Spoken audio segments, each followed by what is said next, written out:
All right. Welcome everybody to House Energy and Digital Infrastructure. Today's Friday, February 6th, and we are taking some testimony on H753, an act relating to utility service disconnections. And we're going to hear today from the Consumer Affairs and Public Information Office at the Department of Public Service. And I'm happy to see Carol here because you've helped me so many times with constituents. So I appreciate it. We'll go around the room and introduce ourselves. And then we always like everybody in the room to introduce themselves, and then we'll turn it over to you for the record. So I'm Representative Kathleen James from Manchester. Richard Bailey, Lamoille 2. Tomorrow, Wyndham, Windsor, Bend. Michael Southwark, Caledonia 2. Christopher Howland, Rutland 4. Dara Torrey, Washington 2. Frank Cluckner, Chittenden 13. Brennan. Laura Sibilia, Wyndham 2. Great. And, yeah. And who's here? Gabrielle Molina, Downs Rockland Martin. Sam Hartnett with Action Circles. Dana B. Perry with McCrassy. Scott Johnstone with Morrisville Water and Light. Great. Dylan Zwicky with Leon. All righty. Great. So Carol, for the record, over to you.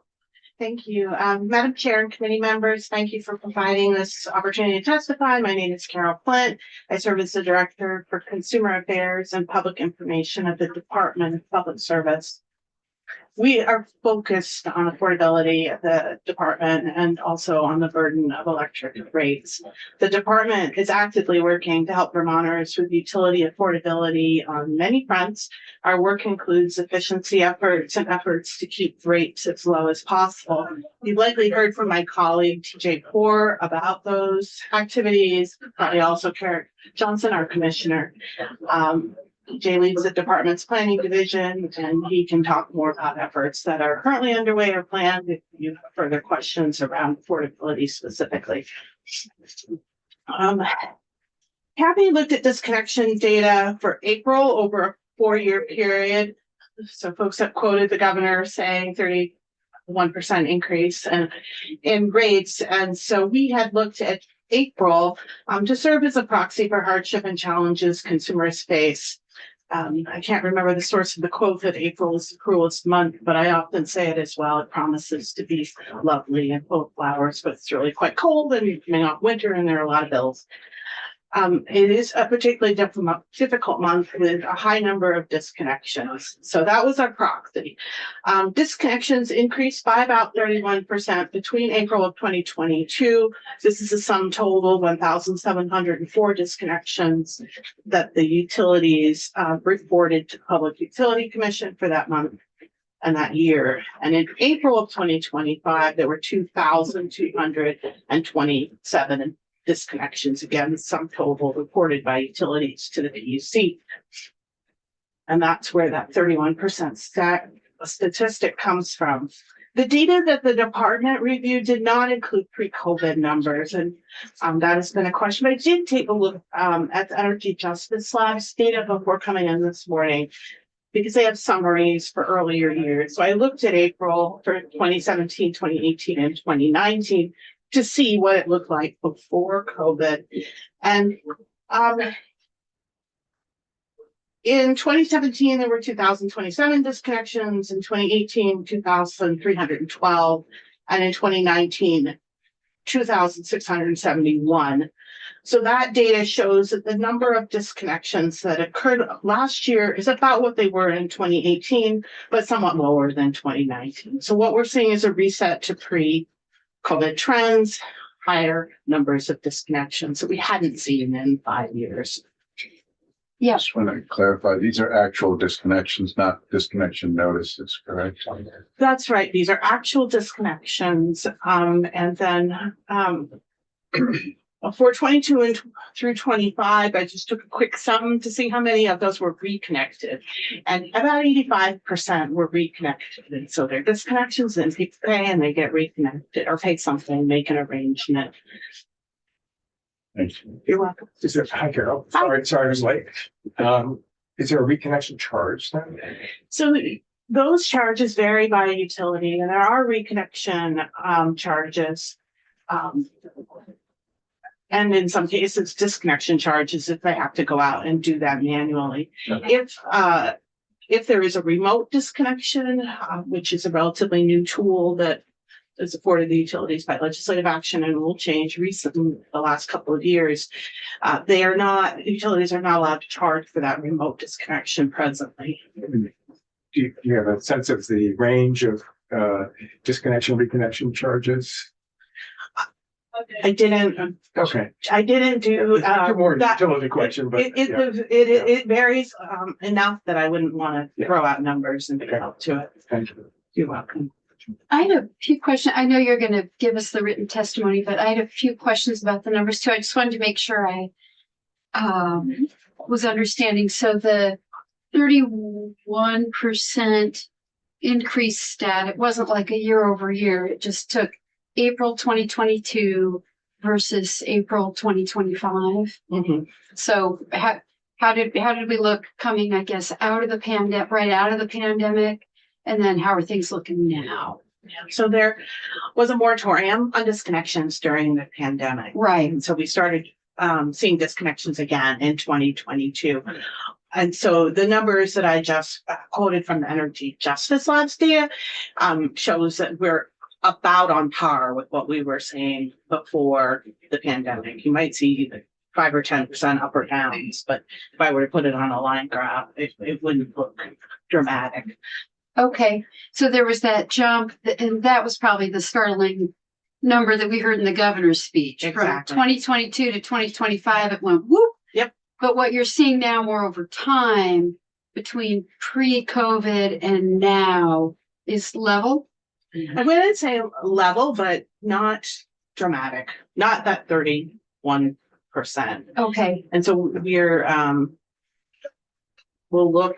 we haven't gotten to April of 26 yet, so we will look at that and then we'll know if we're seeing a trend or if it is settling out. I don't know. yeah.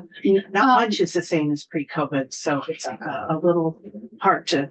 It is, yeah, it is hard. I think it would be interesting to see, and I'm trying to remember, I remember we passed the year. Didn't the legislature pass? I know we gave arrearages. Millions, tens of Billion, billions. yeah, we gave a lot of arrearage Utilities. money and there was like you said, a moratorium on disconnects. So I realize there'll be a gap in the data, but if you have it would be interesting to see disconnection rates more over the years, like 2016, 2017, I would love to see it anyway, to see if we really think that setting aside the pandemic and despite what may have happened between 22 and 26, whether there's a long-term trend or.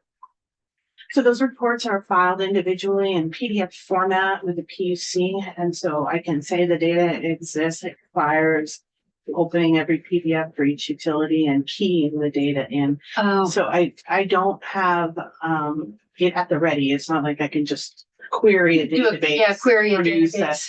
and produce it. Senate Finance did ask the PUC's representative on Tuesday afternoon for that data. So Oh, okay. so we'll see what he comes up with. And I also had shared the Energy Justice Lab's data, which purports to have data back into 2010, but there are so many gaps in the data that when I looked at it, I was confident that I could share a few years, but I Yeah, didn't feel good about the rest of it. And I sociology major, so I have a professor in my ear saying you shouldn't use data from 2 sources, Carol. So I apologize for that, and try to get her out of my head.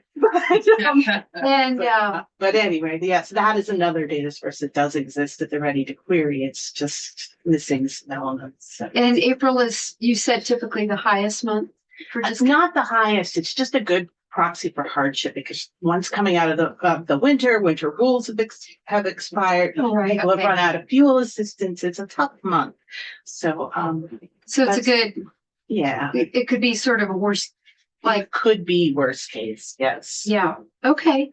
Yeah, Rep. Howland. You don't have a breakdown of how many of these disconnects are residential, how many disconnects are commercial? The disconnection reports are for residential customers. Yes. Yes, and that's an important an important point. Thank you for asking that question, because the disconnection reports are talking about households. For many utilities, business disconnections are not insignificant, depending on the community. As a municipal utility, what's happening with small businesses and economy. It's particularly concerning early on in the pandemic, what would happen, both the rates and communities and their economies. And then to follow up on Rob Morrow's question, you said the stats are for actual disconnections, not just disconnection notices, but that 80-something% were then turned back on. You don't have a sense of timeline Within 15 days. within 15 days. That data is in the reports. That's how the report is programmed. It could be within a day, it could be within hours. But it's But- just Yes, for sure by that 15-day. for sure, by that 15-day, those are, that's the input for the report. And the other statistic that we looked at, the disconnection reports have, categories for the amount of past due, that they're disconnecting on. And we saw a 37% increase between April 24 and April 25 for the highest category in the report, which is more than $301. Now that amount disconnected on could have been 302, could have been 10,000. I have no way of knowing what Right. it actually is. from That's like the report. highest bracket. That's the highest bracket, yes. Okay.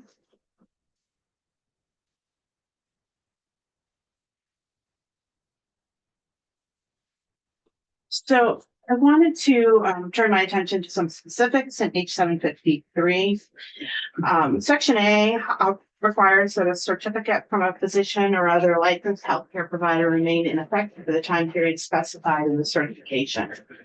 Currently, the PUC will accept notes from other licensed healthcare providers. I think you heard testimony previously that was not the case, but it is allowed. And so it is not explicitly stated in the current rule, but in practice, a physician's assistant could sign off on a note. There is separate PUC issued guidance, customers submitting these doctor's notes to prevent disconnection. And that does indicate that a certificate can be signed by a medical doctor, a physician assistant, or nurse practitioner. And the APRN credentials are accepted. And the current rule does allow for appeals to the PUC for additional or subsequent use of a physician's certificate.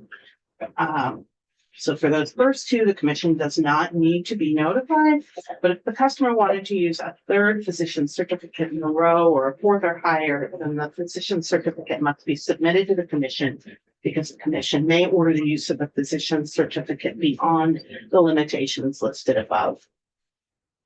Yeah, Rep. Southworth, sorry. So the certificates are 30-day period, or could be longer.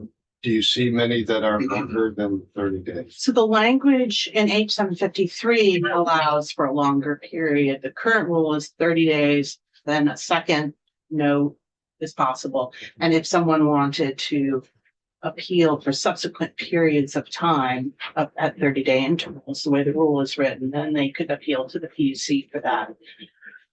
And so in effect, there's opportunity to receive the relief the bill is looking for already in the rule. It's just a very fine point I'm making. Is that clear? Okay, no. Kurt, you said was it's not necessarily just in practice. But the rule says that they can appeal to the commission, and the guidance document that accompanies the rule says that as well. The fine point is that it's 30-day period, so that you have to, someone who is ill would have to seek a doctor's note each time. Right. Okay. For each 30-day period. Rep. Campbell? Yeah, I had a question about,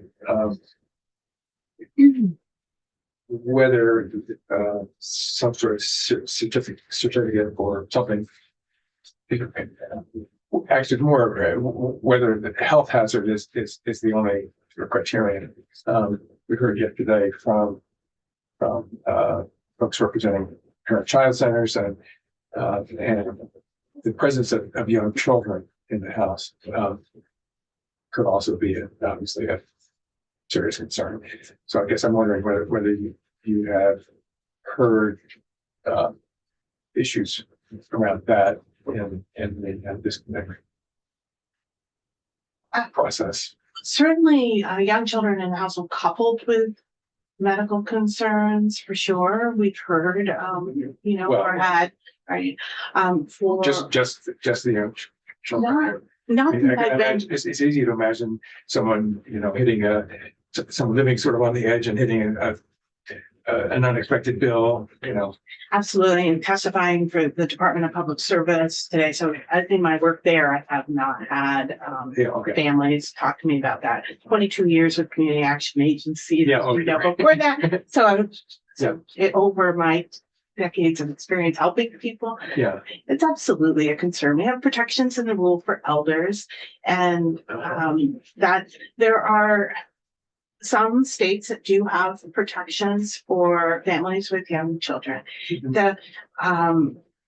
The administrative burden is significant, and even for elders, we don't often see. I can think of maybe 2 instances that come to mind in 10 years with the department where we've heard about elders who they're required in the rule to notify their utility in advance because they have additional temperature protections in the wintertime.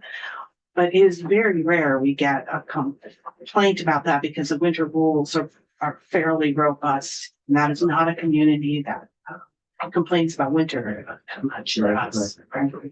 and So so you say the administrative burdens are significant. By that. sure. So families with young children, if we were to parallel the way the rule is written for elders, would have to notify a utility, and so then you'd have record keeping, additional Mhm. record keeping. Data would have to be kept up to date. But it's a Yeah. it's a burden. Not working for. It's a burden, and there'll be a cost associated with that, and that will get rolled into rates. Yeah. It's just always wear 2 hats Uh-huh. in the consumer Right. role, protecting vulnerable households, people with low incomes, small businesses. That's written into law. We're responsible to do that. And we also have to look at the impacts on all ratepayers Sure. for change or protection Right. and try to achieve balance in Yep. the same way you all are That's right. doing that. So Thanks. Rick Southworth?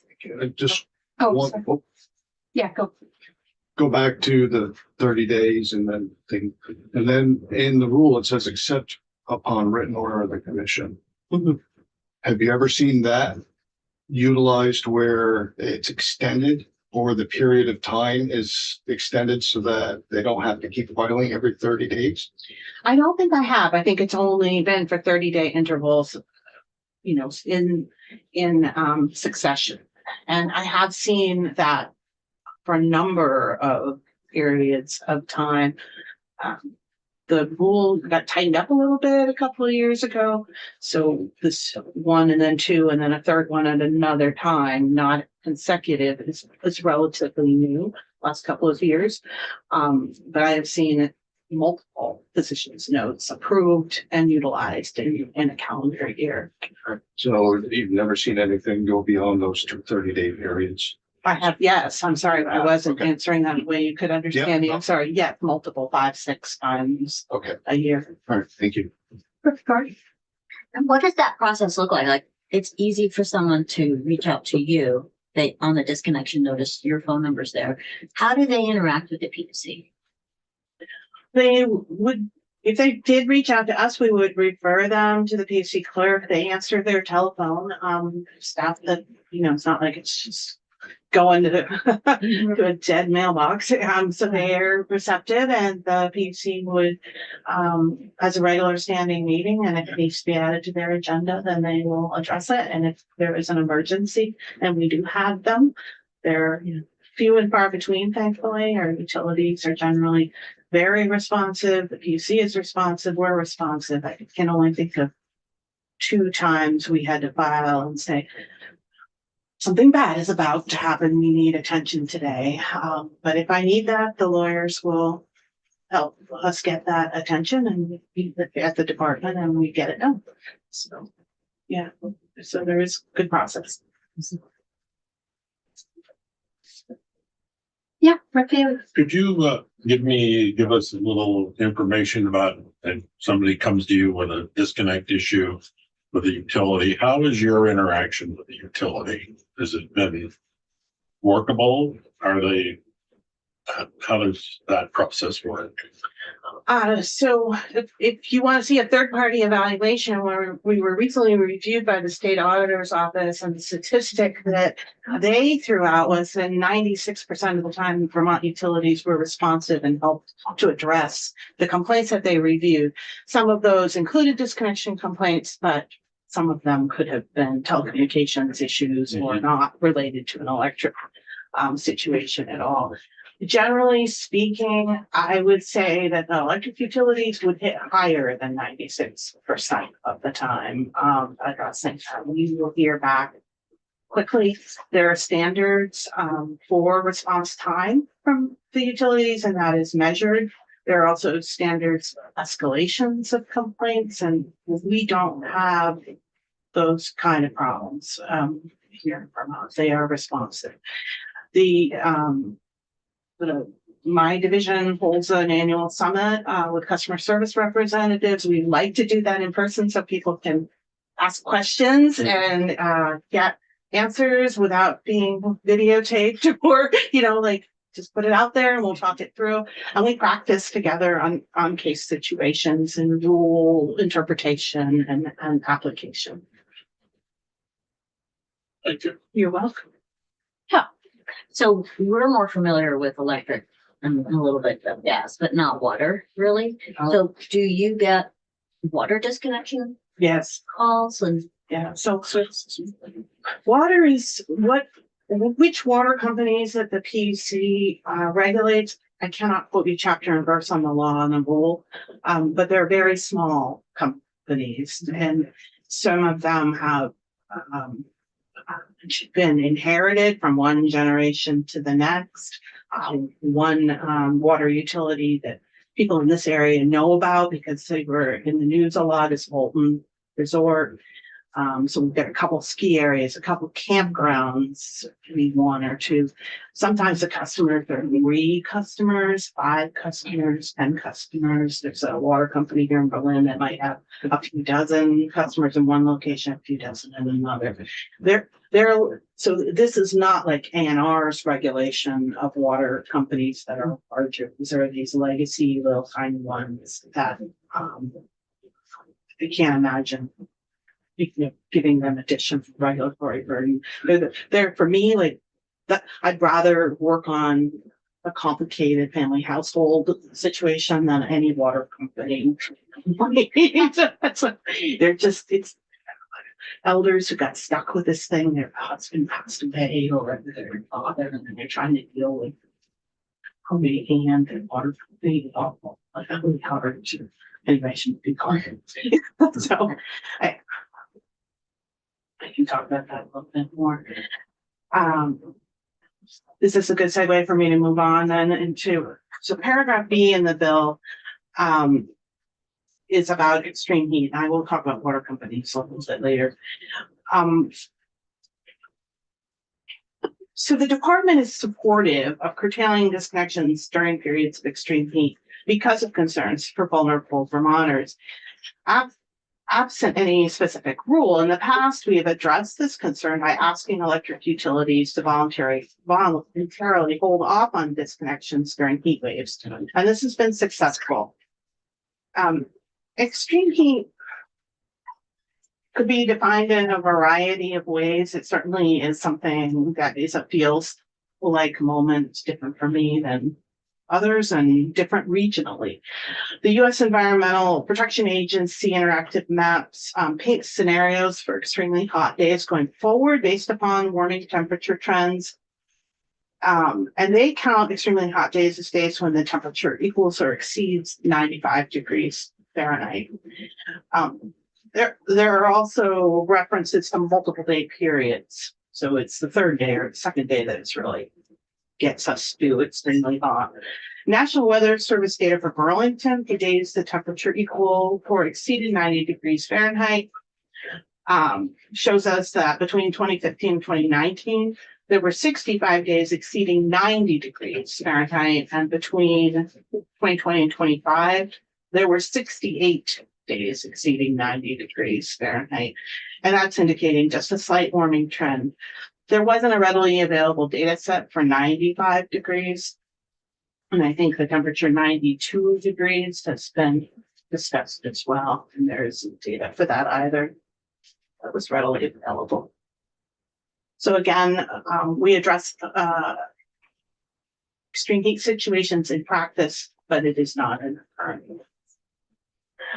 The public utility, the requirement for the PUC, the Public Utility Commission, in paragraph 3, to adopt a rule requiring each gas, electric, and water utility to establish a strategic and realistic plan. And this is the first section in the bill that talks about this realistic plan to lower or address residential service disconnections. And that this part of the bill wants to put that plan in a new or revised service quality reliability plan. All the electric utilities have such a plan. Vermont Gas has a plan. Water companies do not have a plan, a service quality reliability plan. And as I said earlier, they're small in number and size, and I do think it would be a significant regulatory burden for these little companies for the reasons I discussed earlier. So I do recommend striking water in that paragraph. So far as establishing metrics for disconnections within the service quality plan and report, this is an emerging topic for performance metrics. I know of only one state currently, which is the state of New York, that has an affordability metric tied to disconnections, and the metric is terminations and uncollectibles incentive. So this is a performance incentive mechanisms database. Performance incentives are usually used for utilities that are investor owned or earning a profit. So not our co-ops, not our municipalities. But I didn't check each utility in New York to know which was investor owned versus a smaller utility. We'd have to look at that. Again, it's new. I wanted to learn a little bit more about that. It's definitely been my experience that I sometimes learn after the fact that we had enacted a legislation that was first in the country. So, and sometimes that's great and sometimes it's not great. So remind me, so this metric it's kind of an emerging stat, and New York is New York the only one that's tracking it right now? Is that what you said? New York is the only one in this performance incentive mechanism database, which is the only database I know about that tracks these kind of metrics. I mean, it's feasible that I'll get to say this for the third time this week. I don't know anything about everything. Yeah. So what I do know is this is a database I turn to look at definitions for performance metrics overall. I only got one hit in the database and this one. And what was it that what was that one metric? It was terminations and uncollectibles incentive. They have other affordability metrics, and I'm curious and interested in affordability metrics. And, we've done some shop talking around affordability metrics, and I think it's reasonable. Whether or not this is the moment to take a brand new metric and tie penalties to it, I would be more interested in seeing reporting or information before we got deeper into, kind of gotcha land, which we don't want. And is termination the same as disconnection, or is that some more final? Yeah, so I don't know what that means. Termination and uncollectibles. We'd have to look at their rules, their consumer protection rules, and then track it through these cases and really get into a much deeper research. Okay. So probably all good work to do, but not work I did for this morning. Yeah, no, that's So great. Okay. So just wanted to flag that. Fast and furious, maybe not thoughtful, think it through, report, talk, collect, and analyze. Okay, paragraph C, requiring, so it's the same subject, but in paragraph C, the bill asks that the gas, electric, and water utilities establish a strategic and realistic plan for achieving the lowest prudently feasible number of monthly and annual involuntary resident services connections, which parallels the earlier language in paragraph 3. But asks that be added into the alternative regulation plans. Currently, only Vermont Gas and GMP have alt reg plans. I don't think we need paragraph C to include a plan. I don't think we need paragraph C. I'm sorry, my sentence is awkward here. And because we can just simply add a plan and goal in the service quality reliability plans. So paragraph 3 earlier should be sufficient. And I think that paragraph C could be struck in its entirety. Tell me where you are in the. In the bill, Yeah, I'm not seeing. did it get changed after it was introduced? I don't think so. We don't have any, yeah, we haven't changed the draft. Where am I? So I'm on page 3. It's paragraph 3. Yeah, page 4 of the bill, paragraph 5. That must be my helpful. Where's on where we ordered it? Promote improved quality of service reliability and service choices, including a reduction. And so the intent earlier is a reference to alternative regulation, which is in paragraph A. So it starts section 330 BSA on page 3 to 18 DA, and then down line 14 and 15 talks about alternative forms of regulation. So this section is talking about the alternative regulation plan, and as far as I know, only those 2 utilities, Vermont Gas and GMP, have all reg.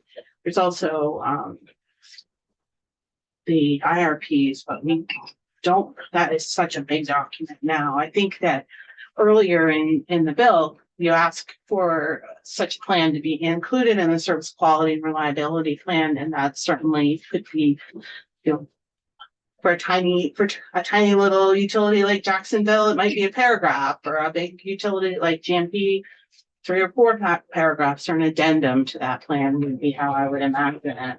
And you really get the job done without having to add it into a document that only impacts a couple of the utilities.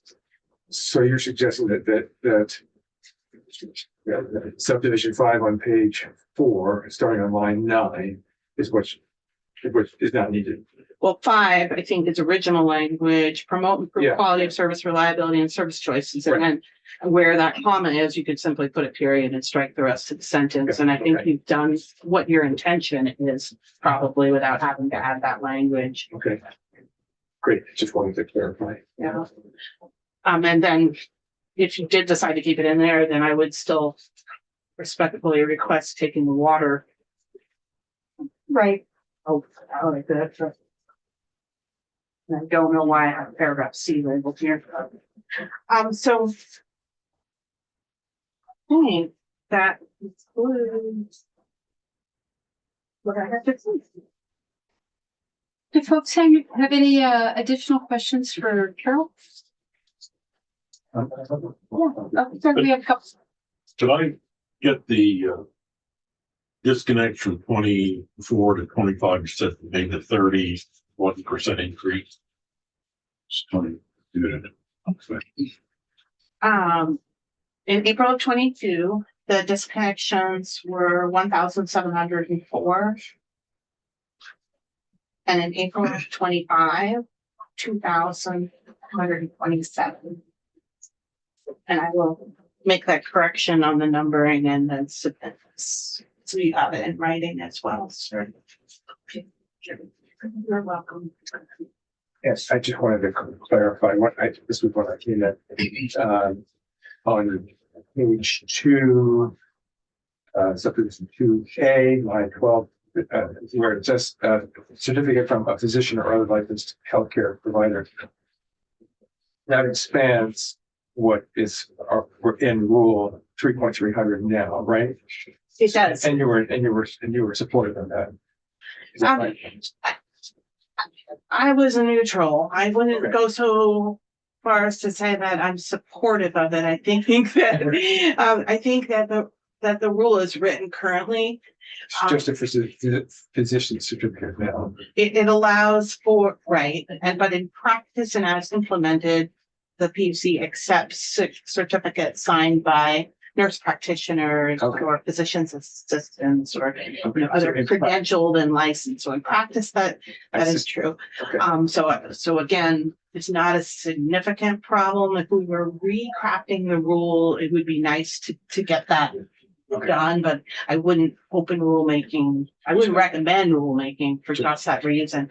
And then the point that I think, that others were raising was another very fine point, in the rewrite about periods of time. So now a family would have to request, or an account holder request on behalf of their household member 30 days at a time. Right. Effectively, in practice, the supports and protections are available. But Okay. that is just a really tiny little tweak. All right. Just wanted to clarify. Thank you. You're welcome. Victoria, I'm just curious, do you have like an annual report that you do that has information about disconnections over the course of the year? We have done so in the past. We have not done a report this January for calendar year data. It's not a regular. I know we haven't, there has I been required to do that. Say that. And are there other things in that rule that you think need to be updated, that you might be undertaking anything? So, I mentioned the Cabby's annual summit with the utilities, and so we share and discuss that very question. There were a few things mentioned. There were also some things that I think are housekeeping from the last revisions required by the legislature to the rule around things that we did. And I mentioned no service fee or charge for remote disconnections, but they are allowed to charge for reconnections. We should look at that data and cost and see what's appropriate or not. You know, I think there are things we could do, whether or not that needs to happen this year or next year. They're housekeeping kinds of things, not earth-shattering problems. So. Well, yeah, I just want to thank you again. You and your team are always so helpful, and I've heard so many constituents to you, never actually about a utility, but you know, in other areas of service, I would say. And you're always very, I've never had you guys not be helpful and not see the situation resolved, and having Vermonters feel helped and heard. So thanks for your work. And just so folks know, on this bill, we haven't posted next week's agenda yet because it's still in development, but we are going to be hearing from the PUC on this bill next week. And we're hearing from Scott next. And then we have also invited Green Mountain Power in next week to testify about a bunch of bills. So they're going to come in and talk about this bill and others. So PUC and more conversations from our utilities next week. And I do think we should all be sure to read the latest rule. Yeah. I just thought of a question I'd like to ask. Yeah, sure. If I can. Can't get away that easily. Out of the number of disconnections, do you have any data showing if they were low income, moderate income, or higher income? No, the department does not collect what I would say is classic social demographic data about folks who are asking us for help. We find out what they need. If they tell us about their household situation, or we might even ask a few probing questions, but we don't track that data. And those probing questions are only from a referral standpoint so that we can think through, who can help, where to send them if they need additional resources. So, and it is not, part of the PUC data, and I expect that if you wanted to get a good answer about what kind of concerns the utilities would have about collecting that kind of data around privacy protections and comfort and additional regulatory burden, they would be happy to talk to you about that as well. So, Thank you. yeah, you're welcome. Thank you. Get out while you can. All right. Huh? I think we can take 5 minutes. Yep, we can go out.